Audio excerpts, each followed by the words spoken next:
Feira, Bruna e Isabela.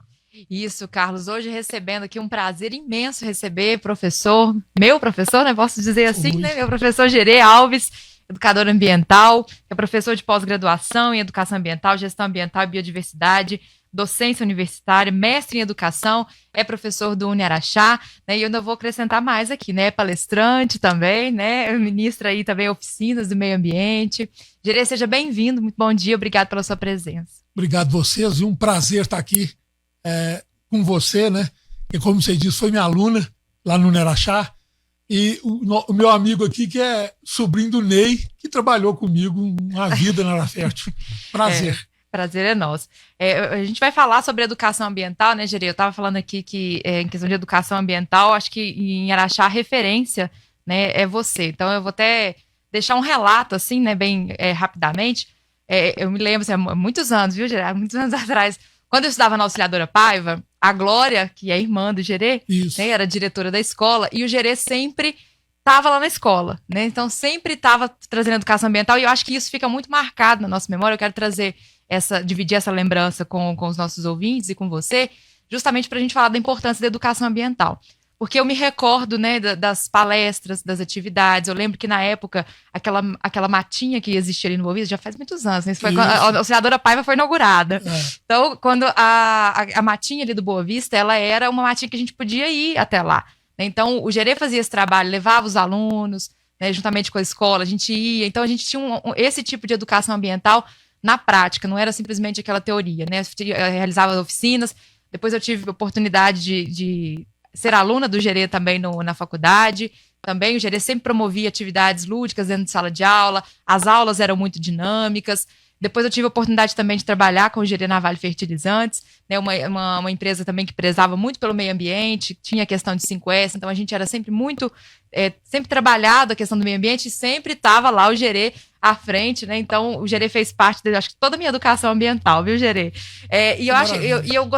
Queria dar esse relato justamente para dizer dessa importância da educação ambiental, porque é isso que a educação ambiental, né, Gerê, é o que forma ali a cultura das pessoas e a forma como elas vão lidar com o meio ambiente, né?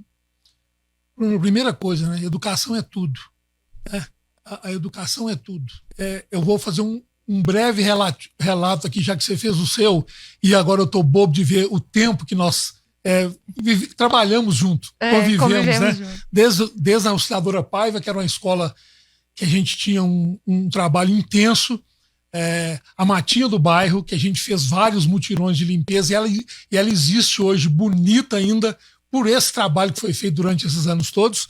E essa semana, um dos maiores amigos meu foi promovido lá na empresa, lá na Mosaic, e eu fiquei super feliz, porque não existe outra maneira para a gente crescer como pessoa no trabalho do que a educação, a formação. Isso é fundamental, né? E quando fala-se em educação ambiental, a educação ambiental ela tem como objetivo, né? Ela é ampliar, contribuir para o crescimento, para o conhecimento e para a sensibilidade das pessoas em relação ao meio ambiente. É a pessoa perceber o ambiente de uma forma mais, vamos dizer assim, sistêmica. Ele tem que entender o seguinte: se isso aqui não está legal, isso pode me afetar. Mesmo eu morando longe daqui, se eu morar perto, é mais grave ainda, é mais fácil de eu perceber. Mas, então, eu vou dar um exemplo para vocês, as queimadas que tiveram na cidade aí, né, nos últimos dias, nos bairros, e todo mundo, o pessoal fica assim, quem que põe fogo nisso? São tantos fatores, uma garrafinha que você joga quando você está andando numa rua, numa matinha que tem do lado, essa garrafinha pode ser o fogo da semana que vem. Porque ela vai esquentar, ela é quase uma lupa, ela é quase uma lente, e ela esquenta e o mato pega fogo. Uma garrafinha que uma pessoa jogou sem nenhuma pretensão de acontecer isso. Então essa percepção é que é preciso saber, né? A gente vive com qualidade de vida. Para ter qualidade de vida, a gente tem que cuidar do ambiente que a gente vive. E quando fala a palavra meio ambiente, é tudo que está no nosso entorno, é o que está próximo da gente. Gerei, peraí, floresta amazônica não é meio ambiente? É meio ambiente. Mas o que eu posso fazer para a floresta amazônica? Não preocupa com a floresta amazônica. preocupa Nós estamos aqui, muito né? distante da floresta amazônica. Claro que o que você puder fazer, tudo bem, mas preocupa com o Araxá. Preocupa com o seu bairro, com a sua rua, com a sua casa. Começa da sua casa e vai ampliando isso. Se você cuidar do local que você vive, da cidade que você vive, você vai estar ajudando o planeta. Essa é a ideia da educação ambiental. São as pessoas de Araxá ter o conhecimento, ter a sensibilidade sobre o meio ambiente, a partir daí adquirir habilidades. Se ela tem conhecimento, ela começa a entender que pode fazer algo. Isso são as habilidades. E aí ela promove a ação. Ela faz a coisa acontecer. A educação ambiental é isso. E não tem jeito, Bruna, da educação ambiental ser vou fazer 6 meses, depois eu dou uma paradinha e volto. Não pode. A educação ambiental é contínua. Não tem férias. Você tem que trabalhar isso o tempo todo. Por quê? É assim que você vai, vamos falar assim, ampliar esses conhecimentos e fazer uma sociedade cheinha de cidadãos ambientais. Gerei, hoje, por exemplo, você vendo a cidade, claro, né? A gente vê que você é muito ativo, participante na comunidade da cidade. A gente, né, esses dias mesmo a gente se encontrou na Câmara Municipal. Você percebe, você andando pela cidade, participando, que hoje há essa educação ambiental na cidade. Como que você vê que está sendo trabalhada essa educação ambiental aqui na cidade?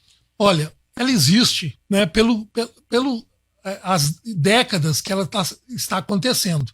Ela acontece pelo poder público, as escolas, os professores. Talvez a gente fale assim, a escola podia fazer mais. Ela faz muito. Tá? As empresas fazem educação ambiental aqui, acho que todas elas, começa a CBMM, Mosaic, Bem Brasil, todas têm isso. Então, nós somos uma cidade muito rica, né, nessa questão. Evidente que os resultados, igual eu te disse, ela tem que ser contínua, permanente, e os resultados vão acontecendo. E eu tenho certeza que eles acontecem aqui. Podia ser melhor. Tudo, claro que podia. Né? Claro que a gente queria resultados maiores, mas não é assim que funciona. Você não consegue mudar da noite para o dia. E onde que você vê, Gerê, assim, que precisa ser os maiores pontos de atenção, né? Tanto de atenção do poder público, né, do município hoje na nossa cidade, quanto, por exemplo, da população também, né? Onde que deve ser essa maior atenção quanto à ecologia de forma geral aqui na nossa região? Olha, eu não sei se eu tenho a capacidade. Eu vou te falar o que a gente precisa. Ponto que você vai deixar de gerar resíduos para o aterro da cidade que não deveria ir para o aterro. E, além disso, ele vai gerar renda para pessoas que precisam. Começa por aí.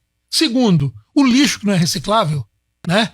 Procure colocar ele num local em frente à sua casa, próximo da sua casa, que um cachorro vai passar e vai esparramá-lo, ou um animal, quer dizer, colocar próximo da hora que o caminhão passa. Eu sei mais ou menos a hora que passa. A coleta seletiva na rua que eu moro é segunda-feira de manhã. Então, segunda-feira, 7 da manhã, o reciclável está lá esperando. Nunca falhou. Se falhar, às 10 horas, 11 horas, eu retiro ele para dentro de casa de novo, que é reciclável.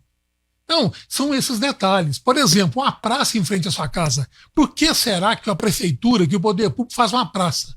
É para ela ser usada da melhor maneira possível. Não é para ela ser depredada. Não é para você jogar lixo. Então, o banco da praça é para você sentar no final da tarde. Então, essas coisas, a gente tem que cuidar do espaço que a gente vive. O cidadão, ele tem direitos e tem deveres. Muitas vezes, nós brigamos demais por nossos direitos, ou nem tanto. E muita gente esquece os deveres. Né? A gente fala assim, eu pago a coleta de lixo. E eles passam. Pode acontecer um dia ou outro de atrasar ou de não ir, mas eles fazem esse trabalho. Agora, eu tenho que fazer meu dever de colocar lá de um jeito correto. Eu não posso, por exemplo, colocar um saco imenso de lixo, encher de entulho de construção e pôr para o cara que vai passar com um caminhão carregar. Ele não dá conta. São coisas, são detalhes. Então, o que a gente precisa é fazer o nosso papel de cidadão. Olhar as praças, as áreas verdes, a limpeza das ruas, não jogar lixo em qualquer lugar, procurar atender de forma adequada, né, essa coleta que é feita diariamente ou semanalmente, que é do reciclável. Gente, eu acompanho essa parte da coleta seletiva, Você não imagina quantas famílias vivem disso, e é uma renda de um salário mínimo para eles separarem isso lá. Eu vou lá, eu já ia na Cooperare muito, e nas duas do lado, Focus e a outra. Então, isso é fundamental. E a gente é que dá essas condições. Se a gente separa o nosso reciclável, lá no final tem alguém ganhando com isso, além da gente. A gente continua conversando com o Gerê Alves, que é educador ambiental, sobre justamente educação ambiental. Gerê, quando a gente fala de educação, né, a gente sempre se remete às crianças, né? Então, as escolas fazem muitas atividades. Hoje, infelizmente, a gente não tem uma matéria, né, nos anos iniciais ali, justamente de meio ambiente, mas as professoras acabam fazendo esse trabalho. Mas a gente tem também a falta de conscientização dos adultos, né? E aí, como que a gente trabalha, como que a cidade, né, a população pode trabalhar a educação ambiental nos adultos? Olha, só uma informação, a educação ambiental, dentro da Política Nacional de Educação Ambiental, ela não pode ser uma disciplina isolada. Ela tem que ser trabalhada com todas as disciplinas, todos os professores, com as crianças nas escolas, do infantil até o ensino superior. Essa é a política nacional, pede isso. Quando a gente trabalha criança, né, vamos dizer assim, é um serzinho em formação, é um cidadão sendo formado, essa criança ela leva muito disso para casa. Ela chama atenção quando o pai demora no banho, que há um tempo atrás o pai era que diminui, olha a conta, né, e tal. E hoje nós estamos aí com um problema de água, né? Falta, isso. E de energia elétrica, a coisa tá. E a conta de água tá muito alta, o valor da conta de água subiu muito. Então, a educação ambiental com a criança, quer dizer, você está formando um cidadão, você está formando o futuro cidadão da cidade, né? E aí o resultado é fantástico. O adulto, ele precisa, na minha opinião, ele passa pelo mesmo processo da criança, só que o que você trabalha com adulto, as empresas trabalham isso, através da andragogia. A criança, o que é andragogia, né? O adulto, ele tem muita informação. Você não vai passar para ele as mesmas informações que você passa para a criança. Por quê? Porque ele já tem uma experiência, já tem uma história. O que você tem que fazer é levantar essa informação que ele tem e dialogar com esse adulto. Ver o que ele entende, qual a percepção que ele tem da cidade, do meio ambiente, dos problemas ambientais, o quanto que ele está inteirado disso, que a partir daí, primeiro você faz um diagnóstico com ele, para entender em que pé, né, em que fase que essa pessoa está, para depois você criar, vamos dizer assim, um cronograma, criar uma programação para você trabalhar essas pessoas.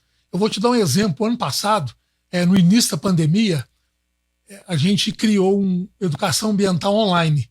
Eu fazia curso e palestra com os alunos das escolas estaduais de Araxá. E foi um espetáculo.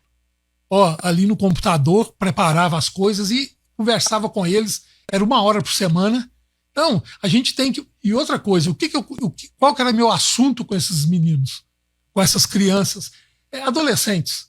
Primeiro eu fiz um diagnóstico para saber o que eles queriam conversar. Que tema que era interessante para eles. Eu não vou falar com eles, eu acho que é isso, eu não tenho que achar nada.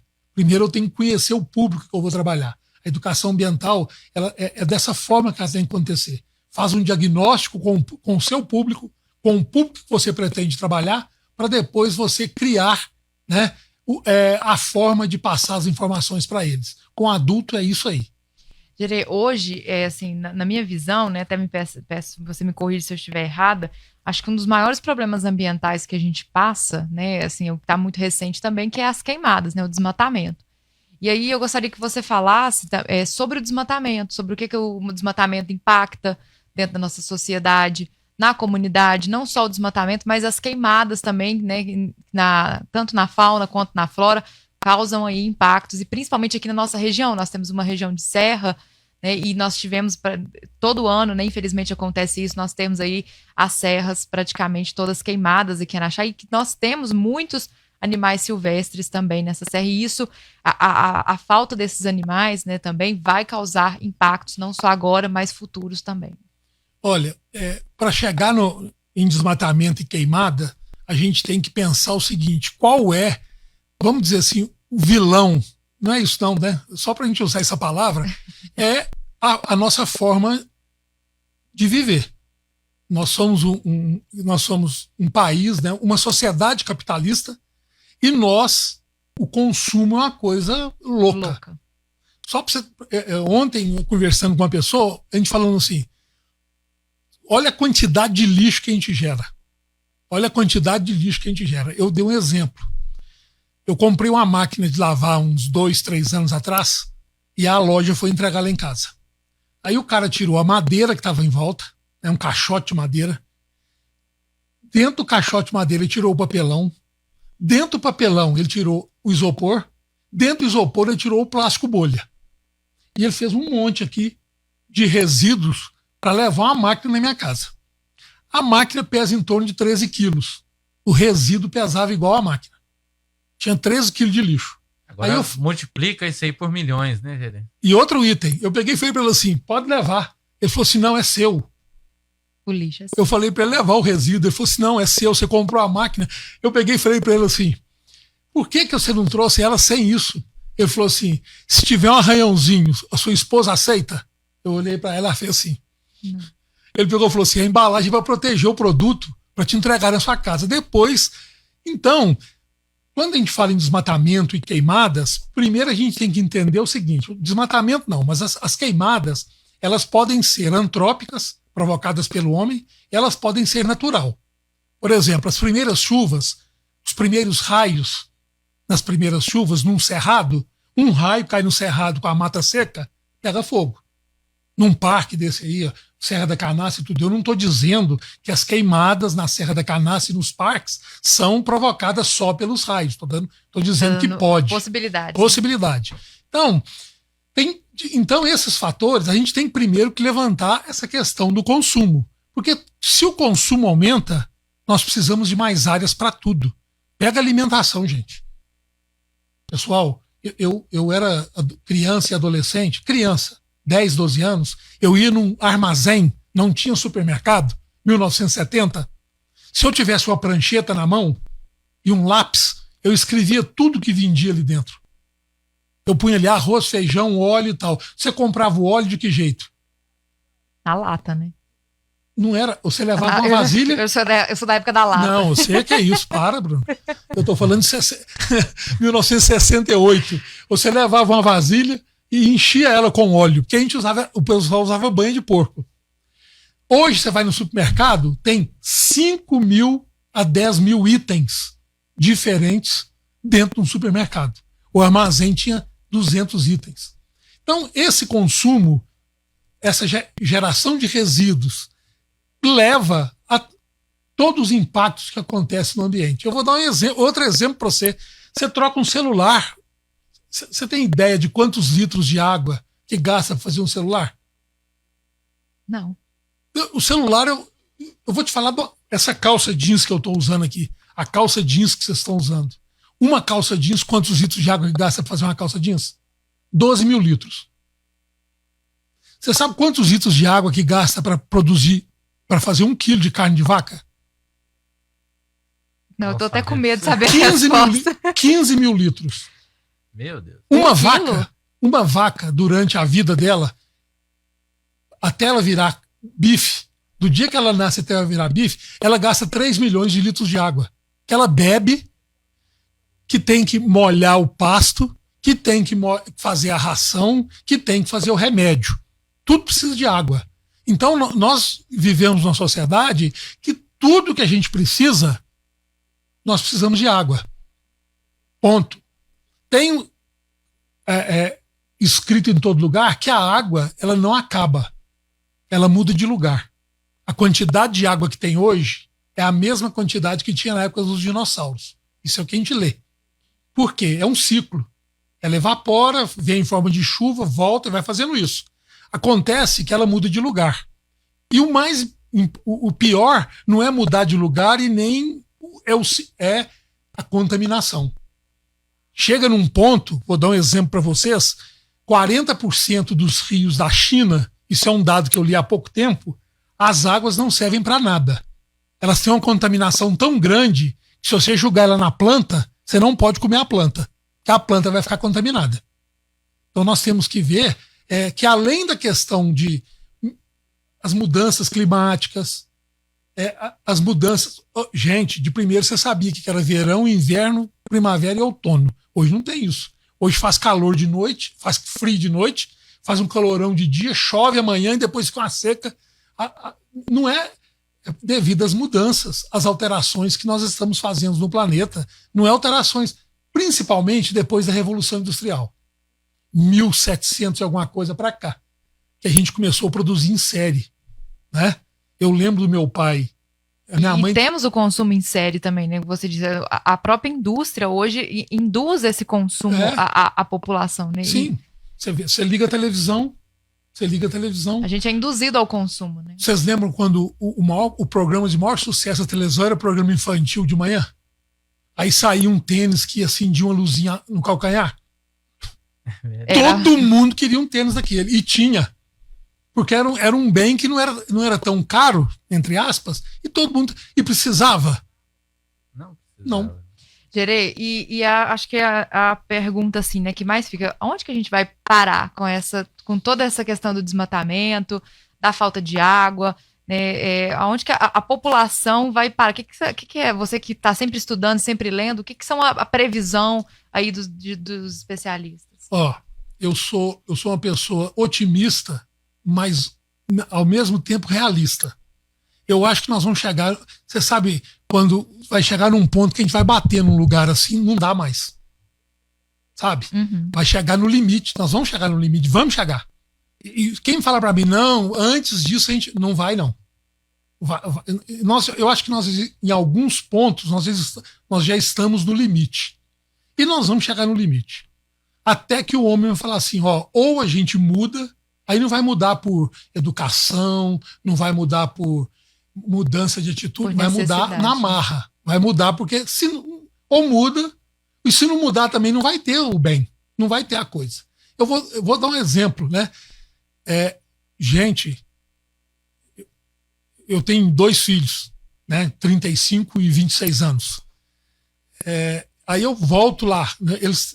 Eu trabalhei com eles o máximo que eu pude da educação ambiental e tudo. Vivem com pouco, tranquilo e tal. Mesmo assim, tiveram muito mais coisas do que eu.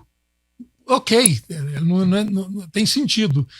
No meu tempo de 12, 14 anos, a gente tinha 3 sapatos. A gente tinha um quichute, ou um bamba. Dava um o quichute foi o tênis mais horroroso que já foi criado na face da Terra. E ele não tinha durabilidade. Ele vive até hoje. Verdade. Você tinha um sapato para ir na missa domingo e um chinelo, uma sandália. O guarda-roupa tinha uma portinha assim, tinha suas coisas todas. Hoje um filho da gente tem um guarda-roupa de 4 portas, uma filha. Cheio. Então, esse consumo, isso vai ter que mudar. Isso vai chegar a um ponto que nós, né? Já tem muita coisa sendo trabalhada na vida útil dos equipamentos e das coisas que você compra. Não pode fazer coisa para durar um ano. Hoje é assim, tudo é para durar um ano. Você vai comprar um eletrodoméstico numa loja, ele custa barato. A gente até brinca, né? Se eles oferecerem aquela garantia estendida, você fala assim, se durar pelo menos um ano já tá bom, nem precisa da garantia estendida. E aí, você compra um eletrodoméstico desse, ele é barato. Mas se ele estragar, você vai jogar fora e comprar outro, porque não compensa arrumar. O preço para arrumar ele é quase o preço de um novo. Então isso já tem muita indústria trabalhando que chama a vida útil desses equipamentos, o ciclo de vida deles. Tanto que vários deles vão ter que voltar para a empresa que te vendeu, para ela dar o fim para esse resíduo. É verdade. Gerê, a nossa repórter Natália Fernandes, ela até foi às ruas, né? Ouvir aqui a opinião da população, algumas preocupações também da população com relação ao meio ambiente. Rapidamente, vamos ouvir aqui, né, os áudios. Inclusive tem de uma criança da rede pública escolar demonstrando a sua preocupação com relação às queimadas. Vamos acompanhar. Vou falar agora com o aluno do ensino fundamental da rede pública aqui em Araxá, o Gabriel Rocha, e ele vai fazer uma pergunta sobre meio ambiente. Eu gosto do meio ambiente, está muito poluído, sabe? O povo coloca muito fogo e está prejudicando o nosso mundo. que você gostaria de saber, o que pode ser feito? Eu queria que surgisse mais um pouquinho, né? Pra acabar com esses fogos, essas fumaças.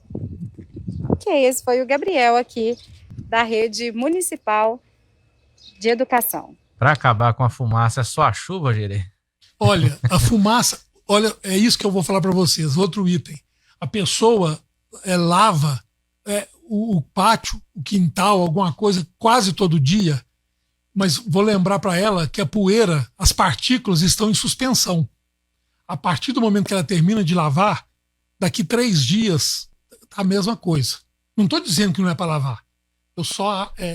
O Gabriel foi fantástico. Ele está querendo que chove.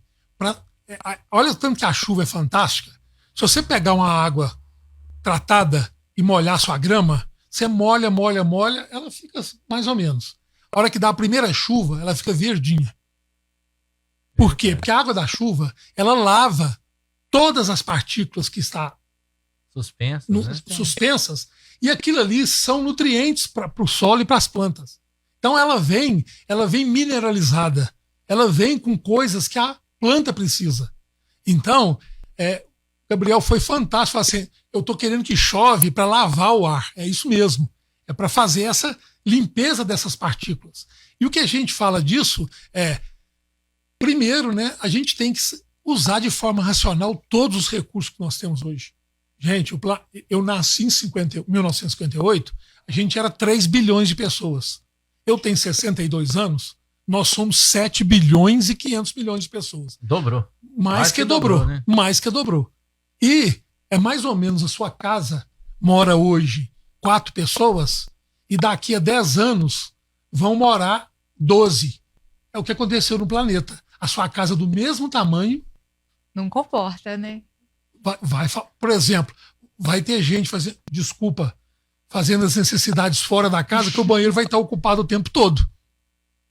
Então, nós estamos com isso aí. O que falta, né? Falta saneamento básico. Quantos por cento que vocês acham no Brasil que tem de coleta de lixo? Nas cidades brasileiras. A nível de Brasil não é pouco, né? Mais de 50% das cidades não tem. Um plano de resíduos. O próprio saneamento básico, né? Muitas regiões não têm o saneamento Não, muitas básico. não. Mais de 50% do Brasil não tem não é tratamento de esgoto, não tem rede de esgoto. Não tem rede de esgoto. A cidade, a coisa corre ao céu aberto. Então nós temos que caminhar muito para a gente chegar na qualidade de vida que é o que a gente merece e o que o cidadão precisa, o ser humano precisa. Então, no Brasil, tem muita coisa para caminhar. Isso vai depender de políticas públicas, isso vai depender de vontade política, né? E de dinheiro. Né? O dinheiro ser aplicado de forma correta no que nós necessitamos. Saneamento básico é tudo também, gente. Educação é tudo, e o saneamento básico é tudo para a qualidade de vida. Para a gente fechar, Gerê, a gente gostaria de ficar aqui mais tempo com você, mas infelizmente o tempo corre. Uhum. A participação aqui do Zé Rubens, que trabalhou com você também lá na Escolinha Ambiental da Arafert. Zé Rubens lá do Alvorada. Espetacular, conheço. Manda um abraço a você. Grande abraço, Zé Rubens. A Francisca também está dizendo parabéns para o professor pelas suas palavras aqui. Registra também a participação do professor Ademir Fernandes. Ele diz o seguinte: sou licenciado em Geografia e Educação Ambiental. Sempre gostei de analisar a área do espaço geográfico em que nós terráqueos vivemos. Na infância, segundo ele, na época dos estudos fundamentais, me recordo muito bem de geografia da época, o que diziam que mais de 200 dias no ano eram chuvosos. Né? E hoje, nossa, quem dera, onde iremos parar com essas consequências e inconsequências desenfreadas pelo próprio humano na face do planeta Terra? Olha, a pergunta é muito pesada para mim, assim, de informação, mas eu quero só contar para vocês, sem ter esse conhecimento, mas vocês imaginam chuva hoje, acontece o seguinte, você escuta na televisão assim, choveu em 2 horas em São Paulo o que estava previsto para o mês.